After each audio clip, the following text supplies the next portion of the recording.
이 되리라. 아멘.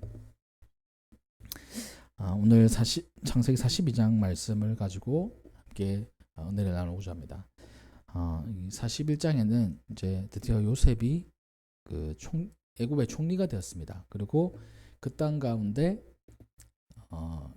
7년의 풍년이 있었고요. 그 풍년 시기에 요셉은 많은 곡식들을 저장을 했습니다. 허랑방탕하게 쓰는 게 아니고 각 지방마다 저장소를 만들어서 풍년의 때에 이 곡식들을 저축을 했던 거예요.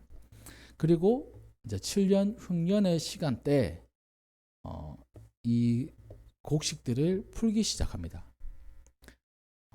그러니까 그 흉년이 이집트에만 있었던 게 아니고 그 주변 모든 국가에 하나님께서 흉년을 주셨어요. 7년에 흉년이 되니까 가나안 땅에도 흉년이 찾아왔습니다.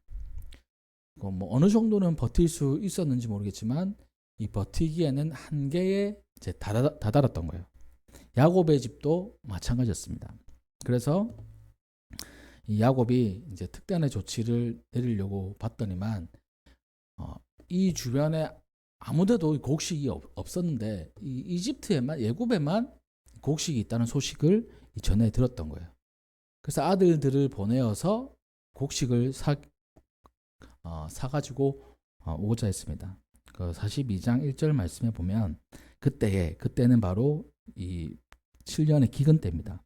야곱이 애굽에 곡식이 있음을 보고 아들들에게 이르되 너희는 어찌하여 서로 바라보고만 있느냐. 야곱이 또 이르되 내가 들은즉 저 애굽에 곡식이 있다 하니 너희는 그리로 가서 거기서 우리를 위하여 사오라. 그러면 우리가 살고 죽지 아니하리라 하매 요셉의 형 10사람이 애굽에 가서 곡식을 사려고 내려갔다 이렇게 되어 있습니다. 이 야곱이 집안의 문제를 해결하기 위해서 10명의 자녀들을 보냈던 거예요. 근데 한 명, 베냐민은 보내지 않았습니다. 여기 보니까 4절 말씀에 야곱이 요셉의 아우 베냐민은 그의 형들과 함께 보내지 아니하였으니 이는 그의 생각에 재난이 그에게 미칠까 두려워함이었더라. 이 야곱의 우리가 일생을 잘 알잖아요. 야곱은 일생 동안 어떻게 보면 참 치열하게 살았습니다. 이 축복받기 위해 가지고 형도 속이고요. 또 도망자의 신세로 저 멀리 외갓집에서 오래 살았습니다. 또 외갓집에서도 그 삼촌에게 시달림을 당했어요. 좋은 대우를 받지 못했습니다. 돌아오는 길에도 자기가 속였던 형이 자기를 죽이려고 다가오고 있었어요. 그러니까 하나님께서 다 그때마다 이게 인도를 해주셨죠. 좀 정착하냐 싶었더니만 그 아들들이 사고를 쳐가지고 그 세겜 땅에 있는 그 사람들을 막 죽였어요. 그러니까 평안할 날이 없는 겁니다. 아들만 보고 있는데 그 좋아하는 아들도 사라져 버렸어요. 이 막내 아들 자기가 사랑했던 아내에게서 난 이 막내 아들만 이제 보고 살아가고 있는 겁니다. 가진 건 뭐 아무것도 소용이 없어요. 그냥 그 아들만 보고 있는 거예요. 근데 이제 먹을 것이 없어가지고 아들들을 다 보내야 되는데, 그러니까 왜 아들들을 다 보냈냐라고 했을 때 아마 저는 이렇게 추측을 합니다. 한 사람이 최대한 가지고 올 수 있는 곡식의 양이 정해져 있었던 것 같아요. 그렇다면 어떻습니까?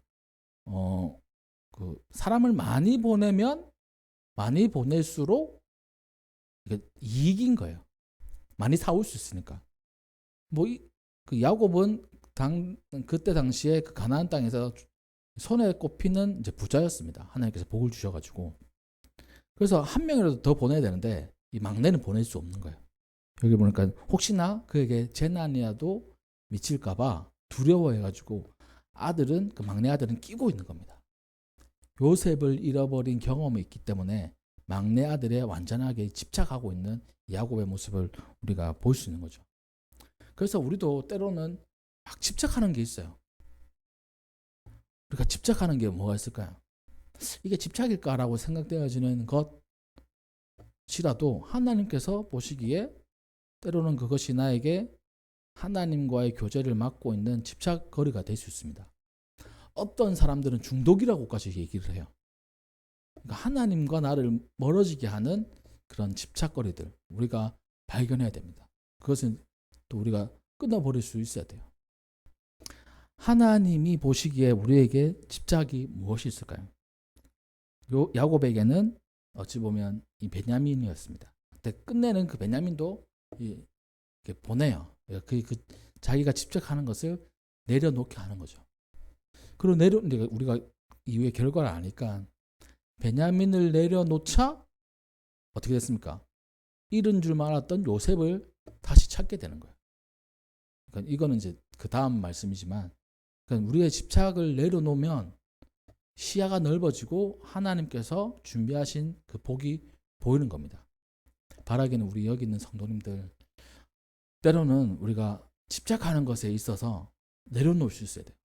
이거는 내가 너무 집착하고 있는 것 같은데 하나님께 맡길 수 있어야 됩니다.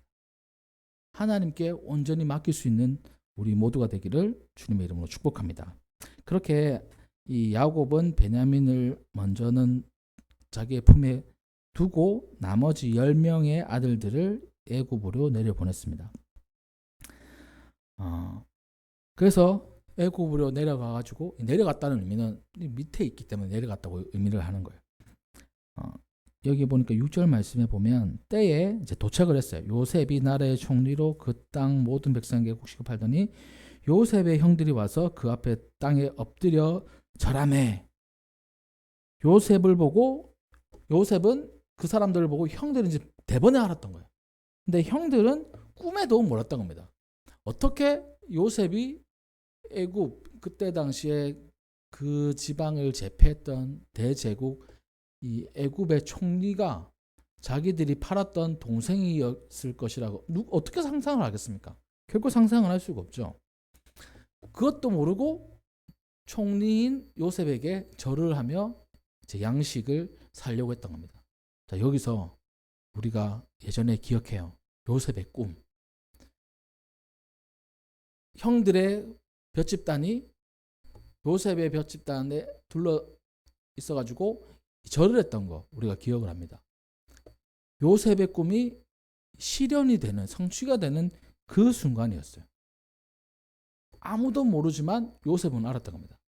아마 형들이 절을 할 때 형들이다 라고도 깨달았지만 하나님께서 이 꿈을 성취시키셨구나 깨달았던 거예요. 13년 만에 일어나는 겁니다. 13년. 그리고 13년 하면 우리 딸이 13살이니까 꽤 오랜 시간이에요. 13년. 진짜 긴 시간이지 않습니까? 어떻게 보면 짧은 시간이라고도 할 수 있지만 긴 시간이에요. 그 긴 시간 동안 요셉은 그 꿈을 잊지 않았고 하나님께서 그 꿈을 잊지 않으셨습니다. 그리고 결국에는 성취해 주시는 거예요. 하나님께서 우리에게 주시는 말씀 그리고 약속은 시간이 지나기는 하지만 결국에는 이루어집니다. 그것을 우리는 늘 깊이 마음속에 새기고 있어야 돼요. 하나님께서 우리에게 주신 많은 그런 약속들 그리고 아니면 단 한 가지라도 확실하게 우리에게 주신 하나님 말씀이 있다면 그것은 분명히 하나님께서 이루신다는 것입니다. 요셉의 꿈이 이루어지는 그 순간이었어요. 9절 말씀 요셉이 그들에게 대하여 꾼 꿈을 생각하고 그들에게 이르되 너희는 정탐꾼들이라 이 나라의 틈을 엿보러 왔느니라. 요셉이 이제 형들을 한번 시험해 보고자 하는 겁니다. 정탐꾼으로 오는 거예요. 어떻게 보면 산업 스파이. 요즘 보니까 이 스파이에 대해서 뉴스들이 간혹 나오더라고요. 그 스파이들이 있는데 간첩들이 있다는 거죠. 북한의 간첩들도 우리나라에 있을 거잖아요. 우리나라도 북한에 간첩들 보냈을 거잖아요. 드러난 건 없지만 많은 스파이들이 있어요. 간첩들도 있어요. 그리고 우리 그러니까 뭐 북한, 남한 이런 것뿐만 아니라 다른 나라들도 우리나라에 보낸 사람들이 있습니다. 정탐하러. 막 어떤 잘못을 저지르지 않아도 어떻게 나라가 돌아가는지, 어떤 시설이 있는지 뭐 이런 것들을 보는 사람들이 있는 거예요. 그러니까 요셉이 그들을 형들을 이 스파이로 이렇게 이게 몬 겁니다. 그러자 이제 형들은 이 놀라면서 아니라고 하죠. 내 주여 아니니이다. 당신의 종들은 곡물을 사러 온 그냥 일반 사람들입니다. 이렇게 얘기합니다. 아니다. 너희는 분명히 스파이다. 너희가 스파이가 아니라는 증거를 대봐라. 이렇게 얘기합니다. 뭐 일반 사람들이 증거될 게 뭐 있겠습니까? 자기가 살아온 동네, 자기의 가족 상황들을 이렇게 얘기를 하는 거죠. 여기 13절에 보면 그들이 이제 증거를 이렇게 얘기합니다. 당신의 종 우리들은 12형제로서 가나안 땅 한 사람의 아들들입니다. 막내 아들은 오늘 아버지와 함께 있고 또 하나는 없어졌습니다. 우리는 다른 스파이가 아니고 일반 사람들입니다. 이렇게 얘기하는 겁니다. 요셉이 또 그들을 계속 스파이로 봅니다. 그들에게 이르되 내가 너희에게 이르기를 너희는 정탐꾼이라 한 말이 이것이다. 너희는 이같이 하여 너희의 진실함을 증명할 것이라. 바로의 생명으로 맹세하노니 너희 막내 아우가 여기 오지 아니하면 너희가 여기서 나가지 못하리라.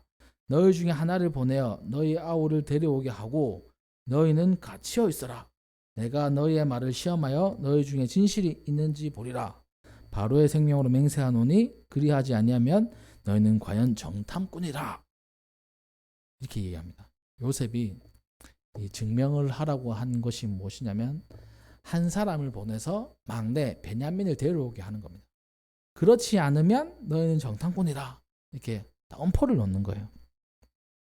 그들을 3일 동안 가두었습니다. 사흘 만에 이 요셉이 그들에게 다시 말합니다. 나는 하나님을 경외하는 사람이다.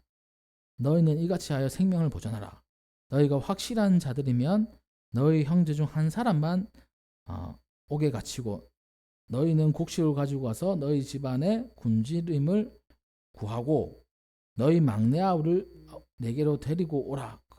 그러면 너의 말이 진실됨이 되고 너희가 죽지 아니하리라. 그러자 그것을 수용하고 이렇게 떠나게 돼요. 맨 처음에는 다 가다 놓고 한 명만 보내려고 했는데 그건 좀 아닌다 싶어가지고 한 명만 가다 놓고 나머지는 이렇게 보낸 겁니다. 이게 왜 이랬을까요? 이 요셉이 왜 이런 시험을 했을까요? 만약에 한 명만 보냈다 그러면 아들들이 많으니까 이제 저는 이렇게 생각합니다. 많으니까 찾으러 올 수도 있는 것 같아요. 근데 한 명만 놔두고 나머지가 다 갔다. 그러면 이 야곱의 가족들은 좀 그 가족 체계가 좀 복잡하지 않습니까? 아버지는 한 명, 엄마가 4명이잖아요. 그러니까 이 배다른 형제들이라 가지고 그 안에서 끈끈함이나 이런 게 좀 덜할 수 있겠다라는 생각을 합니다. 그래서 형제임에도 불구하고 요셉을 죽이려고도 하기도 하고 결국에는 애굽에 팔았잖아요. 그러니까 한 명만 놔두면 아마 이 형들이 변하지 않았다면 이 한 명은 그냥 없는 셈 칠 것이다. 전에 했던 것처럼 뭐 요셉은 잘 모르겠지만 이 형들은 어떻게 했습니까? 요셉을 팔고 그 요셉의 옷에 동물의 피를 묻혀가지고 아버지에게 누가 이거 사자가 이게 못된 짐승이 이렇게 한 것 같습니다. 이렇게 거짓으로 아버지께 얘기를 했잖아요. 그럴 가능성이 있기 때문에 형들을 시험한 거예요. 한 명만 놔두고 나머지 형들은 다 보낸 거예요. 형들 진짜 변했을까? 옛날 그대로일까? 궁금하지 않았을까요? 만약에 제가 이제 요셉이었다면 그 형들 가만 놔두지 않았을 거예요. 자기를 죽이려고 하고 애굽에다가 판 형들이잖아요. 하지만 요셉은 이 모든 것이 하나님의 계획임을 깨닫고 그 형들의 마음이 어떻게 변해 있는지 그대로인지를 한번 보고 싶었던 겁니다. 사람이 시간이 지남에 따라 가지고 변하는 사람이 있어요. 젊을 때 혈기왕성할 때 악한 게 가득한 사람이 있습니다. 나이가 들면 들수록 그게 수그러드는 사람이 있어요. 근데 그 본성 변하지 않는 사람 참 많습니다. 악한 그것이 그대로 끝까지 가는 사람들이 있어요. 우리 성도님들은 어떠십니까? 믿는 사람들은 변화되어야 돼요. 어떻게 변화되어야 되느냐? 예수님을 알기 전과 예수님을 믿고 난 후 우리의 모습은 변화되어야 됩니다. 다른 사람이 되어야 돼요. 예수님 믿기 전에는 내가 이러한 악한 일들 또 나의 주장대로 살았다면 예수님을 믿고 난 다음에는 그 모습 그대로 살아가는 게 아니라 예수님의 마음을 품고 살아가는 사람으로 변화되어야 된다는 거예요. 바라기는 여기 있는 모든 분들이 예수님을 인격적으로 만나고 믿은 다음에 우리의 인생이 정말 본성에 따라서 내 주장에 따라서 살아가는 것이 아니라 하나님의 마음과 예수님의 마음을 품고 그 예수님처럼 살아가시기를 주님의 이름으로 축복합니다. 그러한 우리가 되어야 된다는 거예요. 그렇게 한 사람은 바로 시므온이었습니다. 시므온만 두고 이렇게 이제 갈 계획을 하는 거예요. 여기 보니까 그 요셉의 이야기를 듣고 형제들이 얘기를 합니다. 21절에 그들이 서로 말하되 우리가 아우의 일로 말미암아 범죄하였도다. 그가 우리에게 애걸할 때에 그 마음의 괴로움을 보고도 듣지 아니하였으므로 이 괴로움이 우리에게 임하도다. 그 형들의 마음이 변해있다는 사실을 이제 보는 거예요. 나라가 다르기 때문에 중간에 통역관이 있었습니다. 근데 통역관을 거치지 않고 요셉은 그들의 말을 알아들을 수 있었어요. 왜냐하면 그는 원래 히브리인이기 때문이죠. 22절 르우벤이 그들에게 대답하여 이르되 내가 너희에게 그 아이에 대하여 죄를 짓지 말라고 하지 아니하였더나 그래도 너희가 듣지 아니하였느니라. 그러므로 그의 핏값을 치르게 되었도다. 이렇게 맏형으로서 이제 얘기를 하는 겁니다. 내가 그때 가만히 두라고 그랬잖아. 형제들끼리 이제 이렇게 자기들이 고통을 당하는 일에 대해서 그 원인을 찾을 때 요셉의 일을 떠올린 거예요. 그러니까 이 형들도 완전히 악한 사람들이 아니었던 겁니다. 참 그때 당시는 그 화가 가득 차가지고 동생은 그렇게 멀리 팔아버렸지만 그것이 그들의 삶 속에서 늘 죄책감으로 있었던 거예요. 뭔가 좀 잘못되면 그때 내가 다른 형들이랑 요셉을 팔아서 내가 이 벌을 받는구나. 이런 생각, 이 죄책감이잖아요. 우리 죄책감이 있을 수 있습니다. 뭔가 일이 잘 안 풀릴 때 과거의 나의 잘못들을 떠올려요.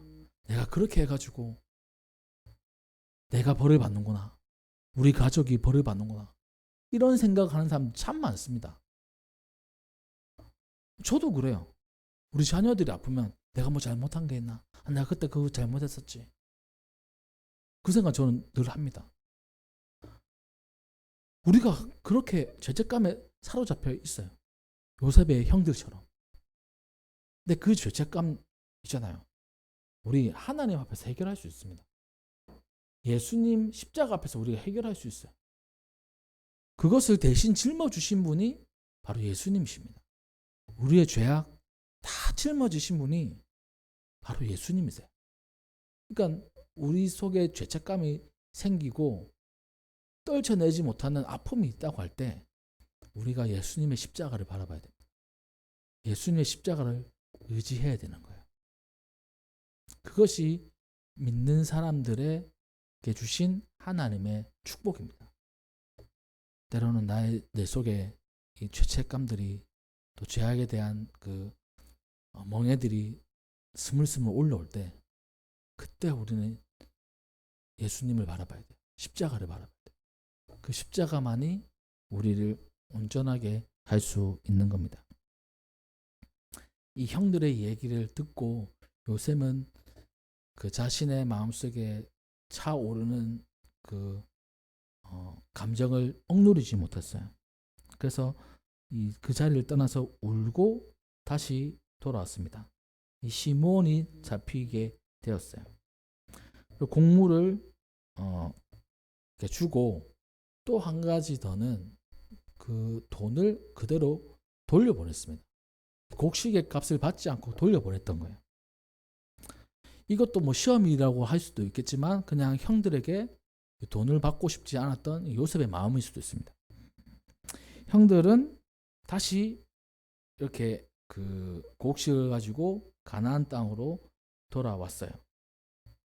근데 짐을 살피는 가운데 발견했습니다. 돈이 그대로 있다는 사실. 그가 형제에게 말하되 내 돈을 도로 넣었도다. 보라 28절입니다. 자루 속에 있도다. 이에 그들이 혼이 나서 떨며 서로 돌아보며 말하되 하나님이 어찌하여 이런 일을 우리에게 행하셨는가? 이렇게 얘기합니다. 요셉이 자기들은 이제 돈을 지불했어요. 근데 요셉이 밑에 신하들 시켜서 다시 돈을 넣게 했겠죠. 그것을 보고 형들은 놀랬던 겁니다. 아, 큰일 났다. 이 사람이 우리를 이제 진짜 죽이려고 이렇게 계략을 쓰는 거구나. 함정을 판 거구나. 우리는 분명히 돈을 지불했는데 돈이 이대로 있는 걸 보면 이 사람을 잡으러 와가지고 우리를 몰아세우겠구나. 이 생각을 한 거예요. 그런데 그들의 고백은 뭐라고 얘기하느냐면 하나님이 어찌하여 이런 일을 우리에게 행하셨는가 이렇게 얘기합니다. 그들의 삶의 중심에는 하나님이 있는 거예요. 그러니까 어떠한 일들이 발생했을 때 우연찮게 일어났다 이게 아니라 하나님의 계획 속에 모든 게 있다는 것을 이들 스스로가 살면서 깨달은 겁니다. 좋은 일이 일어나도 하나님께서 축복하신 거, 안 좋은 일이 일어나면 하나님께서 때로는 매를 드시거나 아니면 더 좋게 하시기 위한 하나님의 계획이라는 사실을 이들의 삶 속에서 깨달은 거예요. 형들의 변화된 모습 중에 한 가지입니다. 하나님이 어찌하여 이런 일을 하셨는가? 이 일을 통해서 우리에게 하시고 싶은 말씀이 무엇인가? 이렇게 된 겁니다. 가나안 땅에 그것을 알지만 가나안 땅에 돌아왔습니다. 아버지 야곱에게 그 모든 일들을 이야기를 해요. 애굽의 총리가 곡식만 팔면 될 텐데 우리를 정탐꾼으로 몰았다. 우리는 우리 스스로 그 증거를 대기 위해서 아버지와 우리 가족 이야기들을 했다. 하지만 그는 그것을 믿지 못하고 시몬을 잡아두고 다음에 올 때는 아들 베냐민을 데리고 오라고 했다. 이렇게 얘기를 한 겁니다. 그 말을 듣자 이제 쭉 하면 36절에 그들의 아버지 야곱이 그들에게 이르되 너희가 나에게 내 자식을 잃게 하는도다. 요셉도 없어졌고 시므온도 없어졌거늘 베냐민을 또 빼앗아 가고자 하니 이는 다 나를 해롭게 합니다. 이렇게 얘기합니다. 이 말은 뭡니까? 맨 처음에 요셉도 없어졌고 이번에는 시므온도 잡혀 있는데 베냐민까지 내 아들 3명을 다 잃게 하는구나. 베냐민만은 절대 보낼 수 없다. 이렇게 얘기합니다. 그 아버지 야곱의 그 마음 우리 충분히 이해하잖아요. 야곱이 그 베냐민에게 집착하는 그 모든 것 우리 충분히 이해합니다. 그런데 이 가족 모두가 살기 위해서는 베냐민이 필요한 거예요. 자기만 사는 게 아니라 가족 모두가 살기 위해서는 곡식이 필요하고 그 곡식을 얻을 수 있는 곳은 바로 이집트인데 이집트의 이 국무총리는 베냐민을 데리고 와야만 우리에게 곡식을 준다고 하니 우리는 그 베냐민을 데리고 갈 수밖에 없다라고 얘기를 하면서 이 장자인 루벤이 이렇게 얘기합니다. 그의 37절 그의 아버지에게 말하여 이르되 내가 그를 아버지께로 데리고 오지 아니하거든 내 2 아들을 죽이소서 그를 내 손에 맡기소서 내가 그를 아버지께로 데리고 돌아오리이다. 강력한 이 결단과 또 약속을 하죠. 뭐 베냐민을 데리고 돌아오지 못한다면 내 아들을 죽이세요. 이처럼 강력한 말이 어디 있겠습니까? 자기의 자녀를 죽이라는 말까지 하면서 꼭 막내 동생을 데리고 오겠다는 그런 결심을 합니다. 하지만 야곱은 결코 보내줄 수가 없는 거예요. 내 아들은 너희와 함께 내려가지 못하리니 그의 형은 죽고 그만 남았다. 만일 너희가 가는 길에 재난이라도 그에게 미치면 너희가 내 흰머리를 슬퍼하며 수월로 내려가게 합니다. 하고 할 정도로 야곱의 마음은 단단하게 굳게 결심했어요. 베냐민은 절대 내가 줄 수 없다 라고 하는 겁니다. 그게 오늘 42장의 말씀이에요.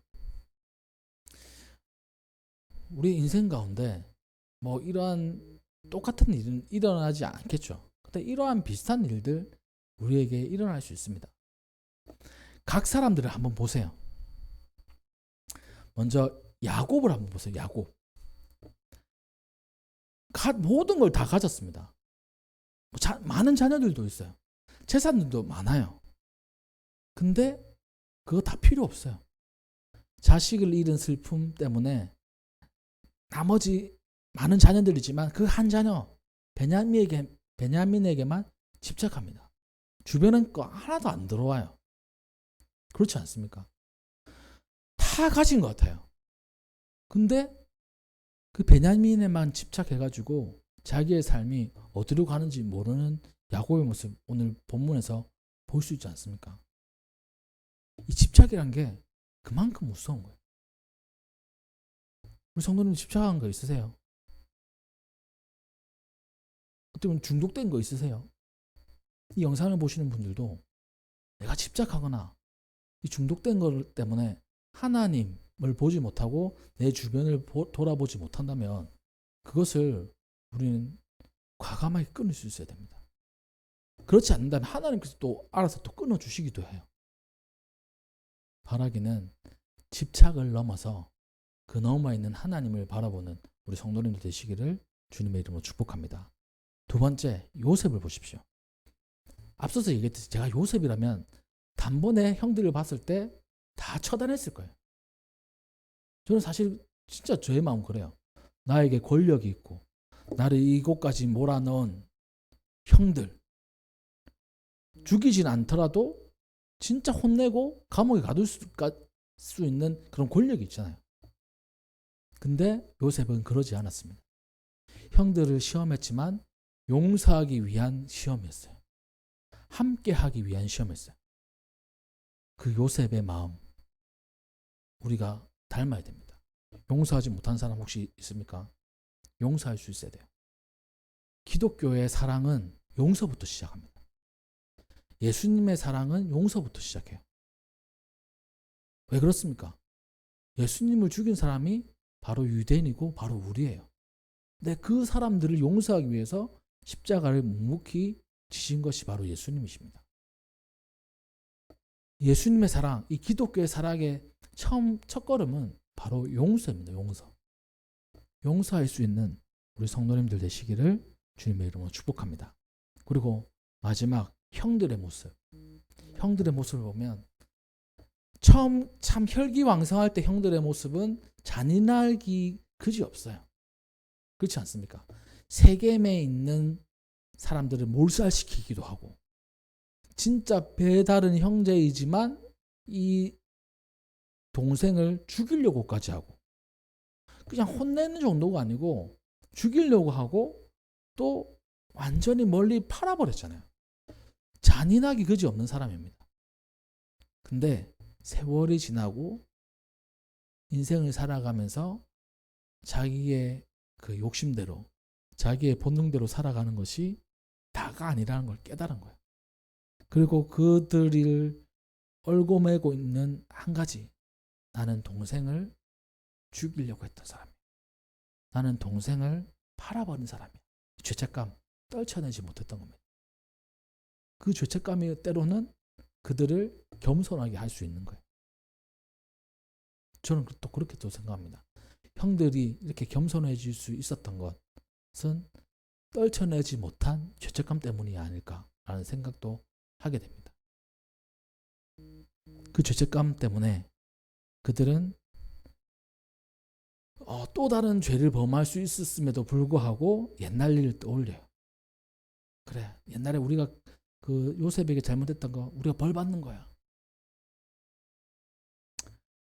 이번에 우리 시몬 꼭 데리러 오자. 아버지, 베냐민 제가 꼭 데리고 올게요. 그렇지 못한다면 내 아들들을 죽이세요.